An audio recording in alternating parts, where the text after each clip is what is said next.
Hello, my name is Debby Maziarz and I am a community development practitioner and facilitator. I started my creative career when I joined the circus at the age of 16. I then went on to start a circus for kids called the West Side Circus. Today in my practice, I run a mentoring and coaching and training service for artists and arts organisations. In my work, I'm really curious about the notion of leadership. What do artists need and want, and how can we, as artists and as a sector, create the right conditions for artists to not only make their work, but also thrive? I am here with Rhys Cousins, who is currently exhibiting Shallow, Nooks, Crannies and Crevices at Manningham-art-gallery. Hi Rhys. Hello Debbie. Could you tell us a little bit about your exhibition and your arts practice? Yes, so Shallow, Nooks, Crannies and Crevices, the exhibition of the works here are an exploration into the texture of urban environments and urban materials. A lot of the works are objects of texture, and so what I was interested in is how people relate to the different sides of the objects and as a consequence the texture of that as well. My practice involves art, design and landscape architecture. My background is in landscape architecture, and this has kind of informed how I see and the work that I produce. And my works range from installation through to sculpture and even digital screen works too. Great. Two things: motivations, where do you get your motivation from, and also inspiration? I guess first and foremost, a lot of other artists is where I guess my inspiration draws from. So really trying to understand those who are doing similar work to me and where I position myself, a community of practice. Otherwise, just everyday encounters with people or ephemeral moments. So where I live at the moment, it's quite an old house, probably built in the 1960s, and there's that almost brown glass at the front of the house, and through every morning that kind of shines through.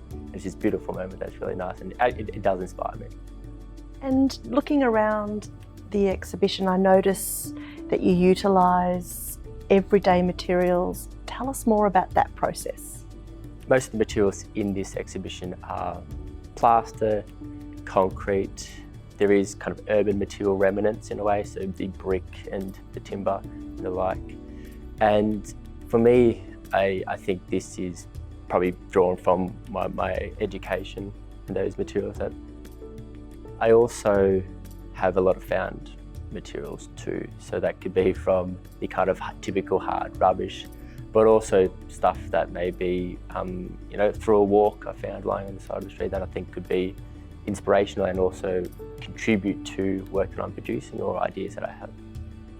As audiences or people who get to experience the work, we only see the final. What's something that we would never know? Like what's something that's hidden below what you do that we would never know about? Firstly, I'm very process driven in the work that I produce. So I take photos at all stages of the work that I'm producing.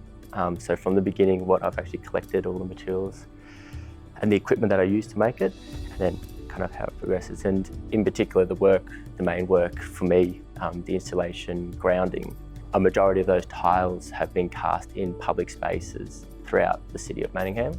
For example, sidewalks, or could be rocks in parks, like slate rocks or other boulders in parks. And on occasion, there's been twice actually where I've had conversations with police. So this update that the police have been called on me. One was when I was unloading my materials and taking them into a park to do this work, because there's quite a lot. I would have my plaster, I would have my frame, my borders, and then all my stuff to stop it from seeping out into that park. And yeah, quite a few conversations with the police about what's going on here. A lot of people aren't familiar with it. And I'm thinking about being an artist and what that means, juggling all our personal and professional responsibilities, and also just that idea that as artists that maybe everything's embedded. It's not like we're an artist during the day and then we come home and we're always looking and creating. How do you practice self-care? I practice self-care and this is where my partner Alani really does support me in this, but celebrating small moments and achievements that have been made. Sometimes you can get lost in producing so much work or just everything that is going on, that you forget to take some time away and just enjoy what you've achieved. Yeah, great. Well, thank you so much, Rhys, and good luck with the exhibition. Thank you very much.